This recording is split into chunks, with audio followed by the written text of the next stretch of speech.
Welcome to the Secure Connections podcast, brought to you by IOTSA, the Internet of Things Security Services Association. I'm Brian Sherman, Content Director for IOTSA and host of this weekly channel cybersecurity discussion. My special guests on today's episode will be Matt Scully, Channel Chief for Mail Protector, and his counterpart, Mark Glowatz, Director of Partner Success. Our topic for today is the value of encryption and how the latest technologies will help MSPs counter the risks associated with business email. Yes, that pesky business email everybody loves to deal with. Welcome to the Secure Connections podcast, Mark and Matt. Hey, thank you. Happy to be here. Yeah, likewise. Awesome to have you both with us today. Why don't we start with quick introductions? Just tell us a little about yourself and your role at Mail Protector, and let's start with you, Matt. Okay, yep. Thank you. I appreciate this opportunity. I'm Matt Scully. I'm the Channel Chief at Mail Protector, as you just introduced me. I have been with Mail Protector for just under 6 months, but I've been into the IT channel and part of the IOTSA community the IT channel for 6 years and IOTSA community for about 3. As I said, very excited to be here and looking forward to talking about something that's very near and dear to me, which is email encryption. Only 6 months, it seems so long, but then again, in the midst of a pandemic, everything seems long, right? You're absolutely right about that. Great. How about you, Mark? I know you've been on before, but can you reintroduce yourself to the audience? Sure, absolutely. My name is Mark Glowatz. I'm the Director of Partner Success. I've been with Mail Protector going to be 4 years. It's gone by fast. It's been fun. And I've actually been in the channel since 2009 when I started my managed service practice. So I've been on both sides, and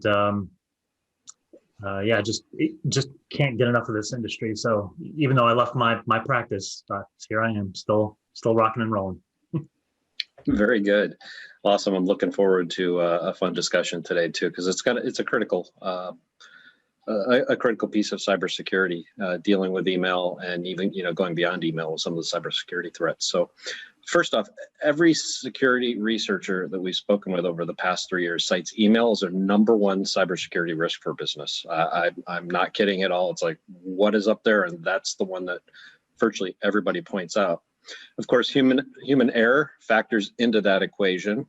Where would we be without people to fix things for us? Why is that combination of email and end users so risky for businesses?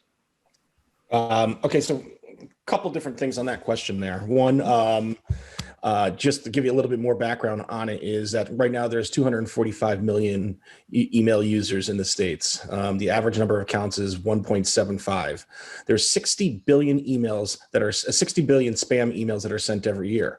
So to that is that with the 60 billion spam emails, again, for some with good intentions and a lot of them with bad intentions, you can't expect 245 email users to know what is good and what is not. And that's where Mail Protector comes in. Another thing to take a look at is when you look at from 2018 to 2019, okay, number of what they call BECs, business email compromise, went up 100%. Okay, so number went up 100% hacks from 2018 to 2019. Now we're going to guarantee you from 2019 to 2020 that number has got to be up maybe 300 to 400%. Okay, because once COVID hit, hackers are like, wow, this is going to be a great playground to play in. So those are some unfortunate realities on there. And again, the more we're dependent on technology, the more vulnerable we are towards it. Yeah, and not to use a cliche term here, but email's ubiquitous. So we have it everywhere. We have it on our computers. We have it in our pockets on our phones. We have it pretty much on any tool we have nowadays. And because of that ubiquity, and I actually do get tired of using that word, when you use something more often, things can go wrong more often. It's statistically just the way it goes. No, that makes perfect sense. And Matt, to your point, doing the figures here, it's like 2/3, if not higher, of people in the States have an email. I mean, that's a perfect target for cyber criminals. Especially, we've got some of the nation states that are launching, ferocious attacks because it's an easy way to get in. Yeah. So even on that, when you're working from home, when you're working in the brick and mortar, usually that the employers have some sort of security set up and allows you to, go ahead and work and, feel like you're at risk free, right? Though that's not necessarily the case. But then now when you create this working from home situation, people don't have those firewalls. They don't have that security blanket that they have at the brick and mortar, which makes them even more vulnerable than they were in the past. So that is something that the hackers have picked up on, even to the point on January 30th, okay, to 2020, the first COVID attack, the first case of COVID, hackers went up 48%, literally 48% from that first COVID case. I mean, that's just on the first day. It's amazing. And it's absolutely amazing. Yeah, now you look at things, I know past another round of stimulus, which the first round of stimulus, I know all the PPP emails and all of these things that, get people excited to open their email are coming back around again for another round for the beginning of 2021. How does that factor into it? I don't know if Mark wants to answer this or Matt, either of you. Sure, I'll start off. I mean, it's, what do hackers love to do? And it's just like anybody who's got bad intentions, and it's to feed on our fears. Those fears drive us to make certain decisions. And when you're flying through email, and then we all seem to be inundated with it to some degree, certain things you're just going to look at as you're scanning. You think, oh, that might solve a problem, or that might solve a fear of mine. And you click on something before you even know that shouldn't have been something you wanted to mess with. So to Matt's point, 24, 48 hours later, we saw a huge increase after the COVID numbers started coming out. And there it is. It's them playing on our fears to get those click-throughs. And unfortunately, a lot of people do a good job of clicking through. Yeah, it's amazing the number of campaigns that they launch too. Is I think if they use for example, Citibank's a good example. A lot of people probably have Citibank loans or Wells Fargo. Just spamming those out, eventually they're going to catch people that get off guard. Because I look at it because I have a Citibank credit card and go, "Ooh, do I need to click on this link?" And I realize it's not addressed to me. There's some issues with the links, but if you're not paying careful attention, man, it's so easy to want to do the wrong thing. And Brian, also, it's though the majority is email. And I realize this is a conversation about email security, but it's not just email. I mean, these hackers are going on everything. I mean, and there's also these opportunists. I mean, I remember seeing one where, there was like an infomercial or something where if you drink this specific tea, it's going to prevent you from getting COVID, right? These attacks are everywhere, but this is the first time that I've seen, at least, where everywhere you look on a government website, whether you're applying for a loan, that type of thing, that there is a section that is dedicated to warning folks about these types of attacks. That never really was the case before. They'd have a joint FBI alert, but where there's an actual section where they're saying, okay, these attacks are here, and this is the number of them, this is what they look like, and this is how they identify themselves. I think that's pretty remarkable. So you're telling me that I've got to turn that tea is not going to work for me. I'm disappointed in that, Matt. Hopefully I get my money back. Yeah. Anyway, I know one of the points we wanted to talk about was encryption, because it's really, one of those things that honestly we don't hear enough about in the channel. There's a lot of security discussions going on, and I don't know, the reason why, but it seems like encryption is a logical way to protect business data, especially in transit. How prevalent is encryption in the business community right now? Is it being utilized readily? Because you don't hear about it enough, in my opinion. So it's not that prevalent. It's not. And what you'd have to do is you'd have to identify the reasons why people need encryption. And once the reasons are out there, I think that is going to be something where they're going to see the need, and they're going to also talk to their managed service provider about providing it with them. Like we remember the days when we had just backup, and then backup went into business continuity. You had networking went into managed networking, managed network services, infrastructure as a service. And so one of the things that we're really, getting behind is an encryption as a service. And again, you have to identify the reasons that you need encryption. There's just too much money to be made in hacking not to have an encryption. I mean, there's bad actors outside there waiting for you to screw up, and sending somebody's, social security or their credit card information, that type of thing, is a great way to screw up, right? it's going to be need to be regulated more than the past. I mean, regulations laws after the large attack were put on a quicker roadmap, and that, I'm talking about the recent attack, what do they call the gravest attack in American history. So I think what's going to happen from there is, from that attack, is that there's going to be much more regulations that are going to be put on a quicker roadmap than they were in the past. And what I guess what I'm trying to say is, in other words, the right people got hacked in order to speed up the change. When it looks at regulations now, I mean, it's only a couple of them. HIPAA, obviously for medical records. There's FERPA, which is Family Education Rights and Privacy Act. That's more for like higher learning colleges and protecting their data. And for retail, there's the FCPA, which is the Fair Credit Practices Act. But most of all, the reason that they're going to need encryption is for privacy. What email doesn't need to find its way to the internet, and now it does. I'm talking about proprietary information, social security, credit card information, et cetera. So those are the reasons. Those are the things that the conversations that MSPs need to start having with their clients and their prospects. And then once they do, you're going to see the need for encryption to go up. Yeah. Well, to your point that there's not as many that should be using it, that spells opportunity. First off, I would think for the MSP community. But do you think the small and mid-sized business leaders understand encryption and its protection value? They don't. And that's something that we even see working with our partners, is it's education. Education's a big portion of this. It's something that Matt is really trying to help our partners understand as well, because it's easy to see the need for encryption when you're talking about regulatory requirements or industries that kind of have an obvious need to protect specific data. But if you're talking about a small business that is going to send or receive credit card information, now let's be honest, you don't want that floating around in plain text on the internet. So why not encrypt that information? And especially if you can do it very quickly and easily. So having the knowledge around what data should be considered important or protected is probably going to be different from one small business to another.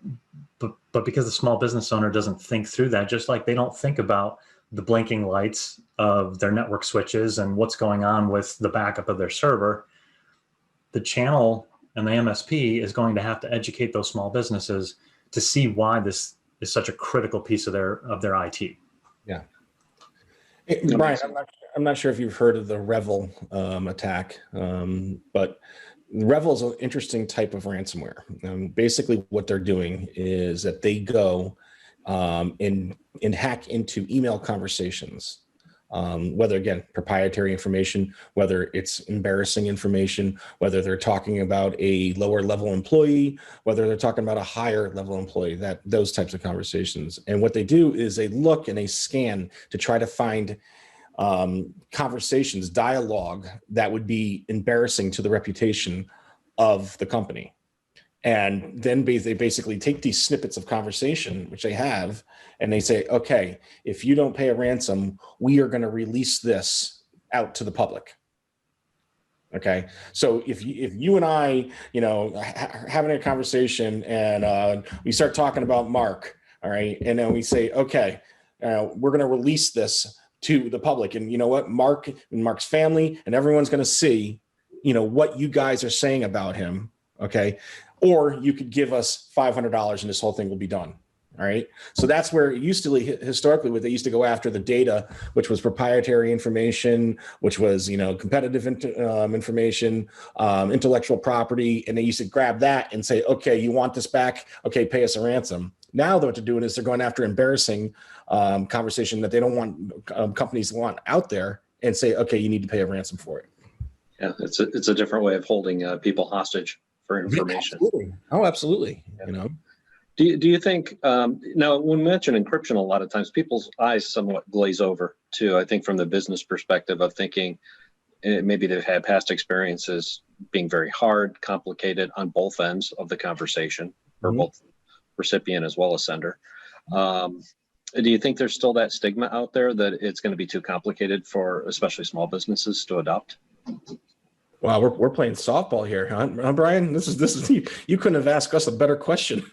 Well, but I think that's irrelevant when I hear back in some of the forums too, is that it's just too hard for some of my clients to get into doing this. And I know that you guys have a unique solution for this.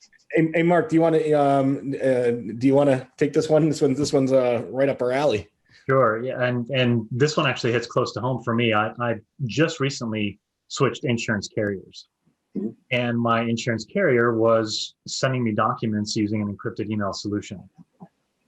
I never got my documents. I'll just leave it at that.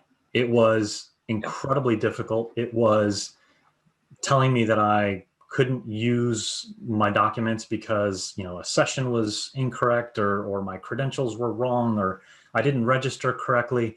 I don't even remember. I literally had to call my insurance company and find another way to get my documents. I had a similar issue that I ran into during the COVID-19, the first days, as far as a loan that we were working on. I couldn't get the documents. I finally had to send them a different way. I was going to send them, some suggestions, but. Yeah. And that experience, makes you think, oh, I never want to use encryption because what a pain in the butt.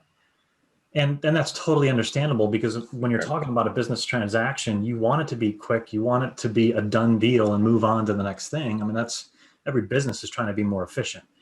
Not to mention, if it's that difficult to use, human nature is, well, I'm going to find ways around it or I'm not going to use it at all because it's too difficult.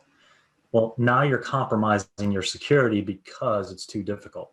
And that's one of the critical points of Mail Protector solution is eliminate that complexity so that it's actually used and the security is being put in place.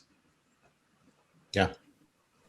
Yeah, from the MSP's perspective too, I mean, when I go back to some of the forums we've seen is they struggle with it because they have to explain it to clients a lot of times of the system. So why don't you tell us a little about, how Mail Protector works so that our audience understands that too. I know we're on a podcast, so it's not as visual, but if you can explain how it works, maybe that'll help everybody understand. Sure. So we're looking at the messages that are coming through the Mail Protector system. And for MSPs, that deployment, they have two options. They can send all of their email through the Mail Protector system. We're going to be looking for criteria to decide when that email should be encrypted. As the product is called Bracket, that is the simplicity and beauty of the solution. You put brackets around the subject line, and we're going to encrypt that message. That's it. Nothing to install, nothing to register, no hoops to jump through. That's it. And on the recipient side, it is just as simple. They're going to receive a notification. They're going to click a link that securely takes them into a portal that then shows them that encrypted message. So not only is it easy for the users, we've also tried to make the deployment for the managed service provider as simple as possible. And if they're on Office 365 and have other requirements that don't allow them to change the MX records, they don't have to. We also offer that encryption solution by being able to integrate with Office 365 without having to send inbound messages through Mail Protector and only encrypt when necessary. I want to just talk about that real quick there. When we're talking about not having to change the MX records, basically what that is allowing you to do is if you're currently working with another email filtering company, which is fine, you now can sell Bracket as a standalone, which is meaning what basically goes down to my earlier point is that you can sell encryption as a service. All right. So historically, what would happen is the MX records would have to get filtered through Mail Protector. And there were some companies that did not want to do that twice because they're already working with an email security company. There's also some industries that did not want to have their MX records being filtered through a third party company like Mail Protector. And so basically what happens is now you no longer have to provision the MX records. You could sell encryption as a service, which is great. In a recent study, it said that small, medium-sized businesses wanted to buy more solutions from MSPs as it relates to cybersecurity. We know that. So now MSPs have another chance to create another revenue stream through encryption. And the one thing you want to just keep in mind is that if an MSP doesn't sell encryption and there's a breach, guess who's going to be in trouble? It's going to fall down on the MSP there. So if you're looking at some IT spend by the numbers, okay, the enterprise SaaS market is now generating 20 billion in quarterly revenues, okay, and that number is expected to go up 32% per year. IT spend is expected to go up 20%. And again, that number is going to be even higher once the numbers come in from 2020. And when you look at the top factors of why they're increasing the budget, it comes down to two different things. One, upgraded outdated infrastructure. Okay, that's normal. Okay, every 5 years, or if you're lucky, 5 years, usually every 3 to 5 years, you're gonna have to update, whatever hardware that you're currently working with, but also increase security concerns. All right, and that number is going to go drastically up through the roof. So my point is that there's a huge opportunity for MSPs to sell encryption in 2021. No, that's great.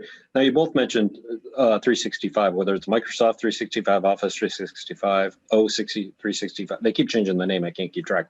But I know the adoption is really, going through the roof, especially with the COVID-19 pandemic and the shift to work from home right now. Mm-hmm. I think a lot of businesses still think that solution alone is good enough. But how can MSPs overcome their clients' illusion that the native security that's built into these is good enough? Yeah, this is one we hear quite often. It's a couple of things, and I'll get the real easy one out of the way, is when I was running my managed service practice, putting all my eggs in one basket just scares me. Not just from an operational standpoint, but to be beholden to one company for the success of my business just seems a little too risky.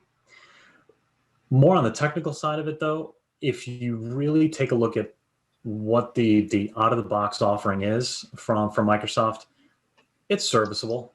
It does a decent job. We're talking about spam filtering here, antivirus. It's not anything sexy. But it still has its real strange quirks. It's not very transparent. People don't understand why it does the things it does. I've got an account, just for testing, and regularly Microsoft filters its own Xbox marketing messages. And, that's the kind of stuff that just makes you wonder, well, how good is this really? Mm-hmm. So you really want to take a look at that. And when you talk about business communication, it's going to vary from one small business to another, from one industry to another. And a huge organization like that that's essentially giving away this service is not necessarily going to be putting in a lot of resources or a lot of thought into the effectiveness of that product. Where somebody like Mail Protector, our sole purpose, our existence is based on email security. And we're constantly watching and evolving and trying to make sure we're doing the right thing, not just throwing it in because, oh, welcome to the platform.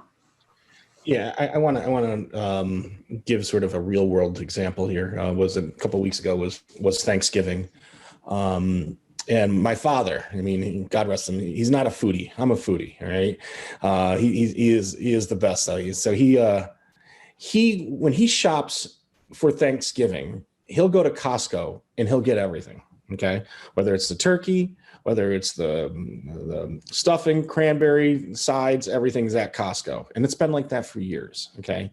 Me, on the other hand, because I'm such a foodie, I'll go to Costco for one thing, but then I'm going to go to Joseph's Bakery down the road because they've got the best bread. I'm going to go to the Italian deli up the road because they got the best super sod. I'm going to go to another Italian restaurant because they have the best peppers that I like. So it's like, what we're doing is we're putting ourselves as like a Joseph's Bakery, meaning in a sense that we've one of the premier email security companies out there. We're not something that's just fit into one superstore like Costco. But what you want to do is when you're working for your stack, you want to look at the best of breeds on your solutions, because those are the ones that it's their whole sole mission is to provide to the solution that they provide, right? Is to be loyal to the solutions that they provide. Yeah, thanks for making me hungry, by the way, Matt.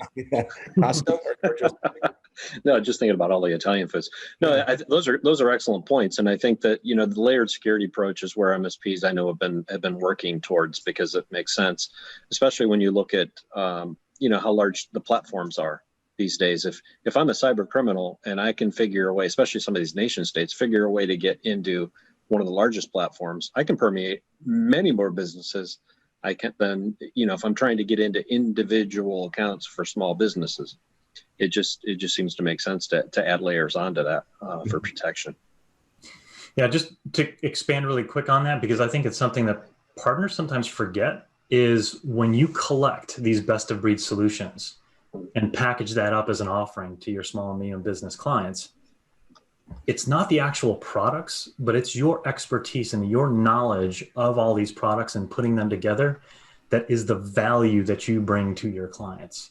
And that is where you can really push margins and really build relationships with the small and medium business market that they're not going to get from anybody else. Right. Well, and I think you mentioned earlier, Mark, to the same point, is if the vendors are making it easy to deploy these tools on top, it makes the job of an MSP so much simpler too. Correct. Yep. And operational efficiency. Right. Right. I know both you and Matt had talked about some of the simplicity of Bracket too. I can see where that would be an advantage. Brian, I want to just, if I may. Go ahead, Matt. On that, it's not so much the simplicity of Bracket; it's the simplicity of all of our solutions and the Mail Protector experience. So it's not like we chose Bracket to be very MSP friendly. It's everything that we do at Mail Protector has to, pass that test. I mean, if you look at, we have a console, okay, which is basically where you're able to go and manage all of your email, settings, okay. Let's just say that there was a threat that's out there, historically what, MSPs would have to do, and they want to go and create a rule or permission to every one of the domains, they would have to go to each of the one of those domains and they would have to go and create a rule or permission, okay. With console, because the fact that, when Mark had a huge hand in its creation and he is a former MSP, he said, hey, wouldn't it be great if you can create one rule that will hit all 50 domains at once? You know what I mean? So again, it's every single thing we do, whether it's in our go-to market and our product roadmap, the way that we interact is MSP focused. And Bracket is just is a byproduct of that. Awesome. So you bring up another point too. I know in a lot of the channel social media platforms and forums that I've been looking through lately, I've seen a number of MSPs mention making email encryption a mandatory part of their offering. Does every business need email encryption? Yeah. I mean, I hate to give you a Kevin Durant answer to Charles Barkley, but yeah, yes, they do. It's not this, it's again, when we're looking at different, go-to-market messages that we're putting out there, I suggested, and I still say it on stage, we protect you against you. I mean, that is important. And, sometimes you don't know what is considered embarrassing or what is considered proprietary. And, you don't know how bad, an email can come back and haunt you.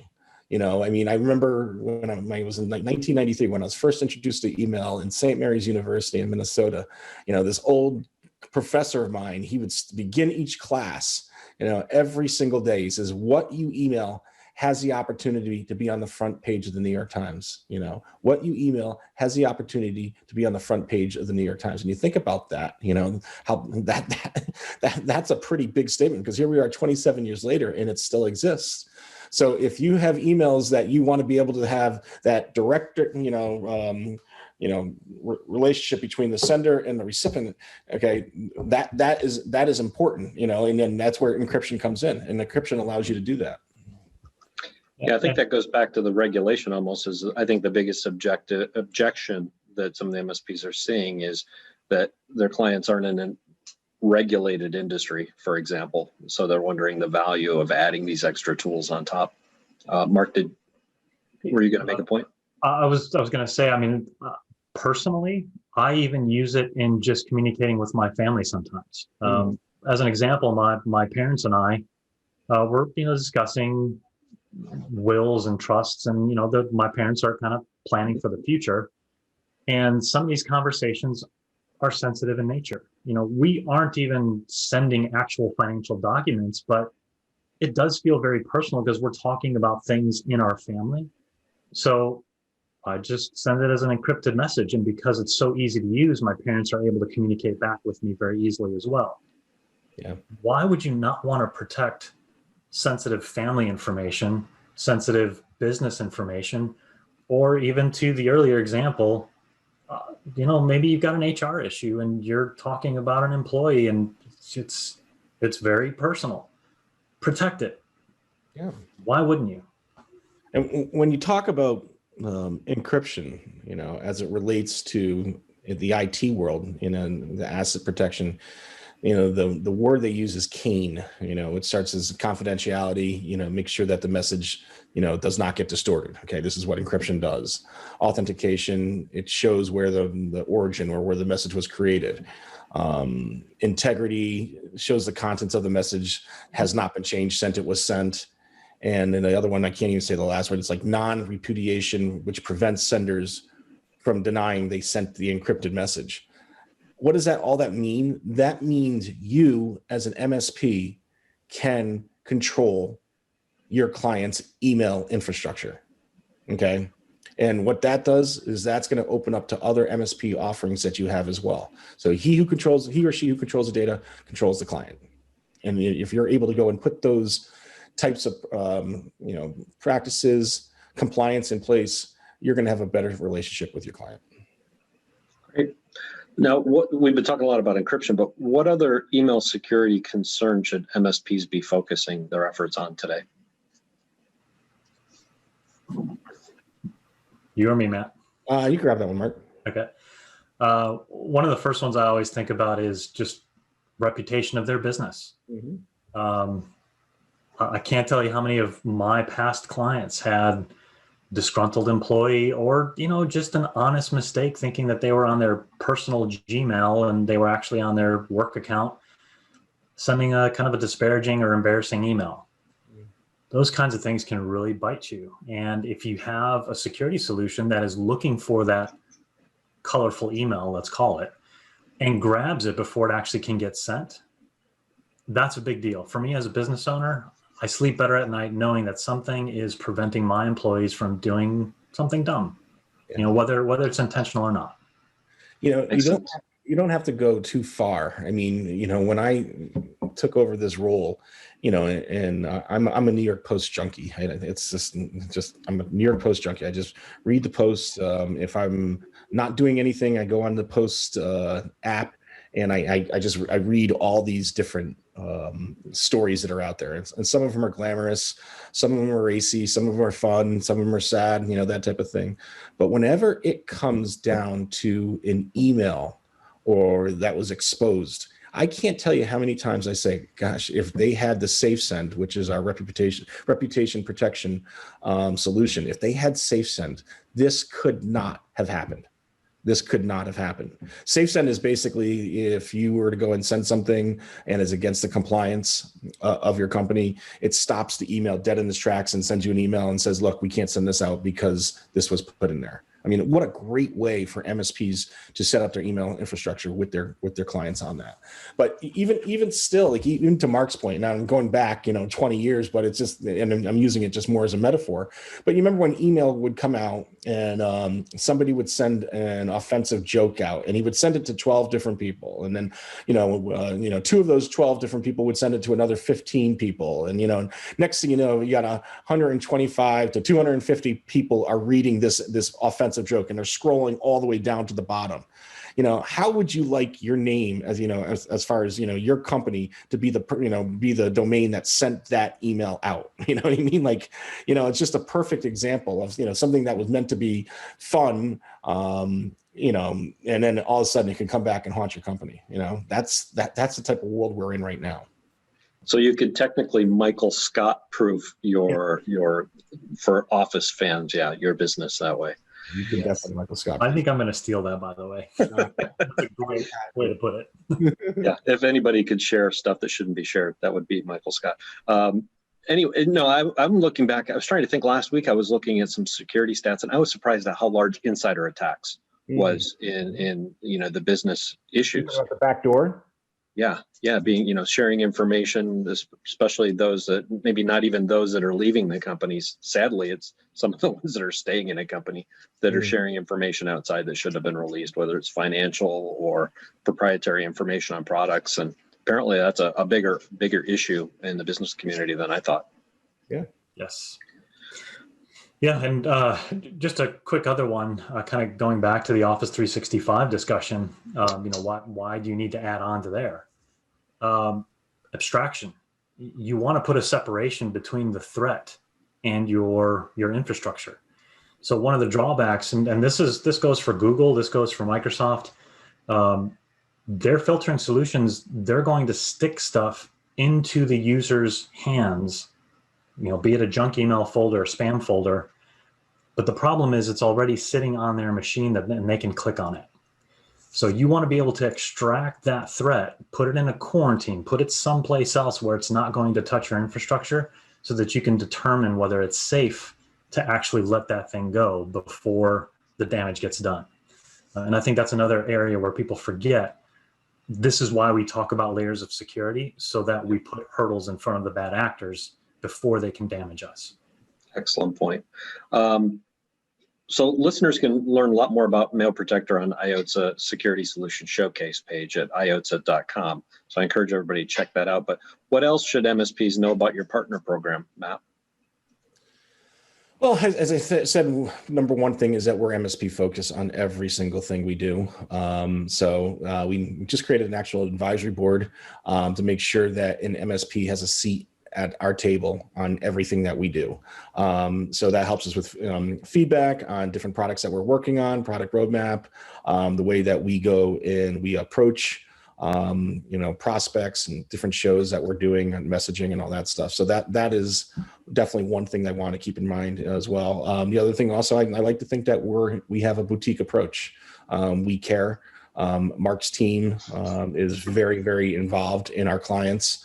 Though he'd rather say that he'd probably rather not have to deal with anyone at all, because the fact is that if there's nothing wrong, that means everything is going fine, right? So, but yeah, I mean, I think that is definitely something that, we really want to hang our hat on, is that we are a very MSP-centric boutique approach company. Awesome. So unfortunately, we've run out of time way too quick on Secure Connections, but any final thoughts you'd like to share before we sign off today? Well, I start with Mark, because we just heard from Matt. Yeah, I would just encourage everybody to keep your eyes on this stuff. Educate yourself. If you feel like you don't know where to even start, reach out to companies like us, and reach out to organizations like IOTA. There's plenty out there. It's just a matter of making a little time to make sure that you know what's coming, so that you can help protect and bring value to your customers. Awesome. How about you, Matt? We didn't forget you. I think the most important thing to do is to get Bracket into your customers' hands. Once you do that, then what happens from there is that they're going to see the value, and it's going to be something that they're going to know that they have, and they're going to appreciate it. So I think that's very important. And how can we help you do that? That's a conversation I would love to have with you. The other thing I also want to mention that today is December 23rd, and the Buffalo Bills are in first place. And by the time that this this podcast gets sent out, I'm not sure that that's going to be the case anymore. So I want Brian, being a huge Bills fan, I want Brian to have his moment in the sun and just realize, hey, we're talking to a first place guy right now. Well, AFC East, they're not losing that one. So they're number 2 in the AFC, or behind Pittsburgh. Too. So yeah, don't jump the gun. We're not too cocky. We're not Pittsburgh fans. I mean, come on. Awesome. Well, thank you both. On behalf of IOTA, I'd like to thank Matt Scully and Mark Glowatz from Mail Protector for joining us today, sharing some great insight on encryption and email security. Check back next week for the next Secure Connections podcast at iota.com. Be safe and have a fantastic day. Thank you again for joining us.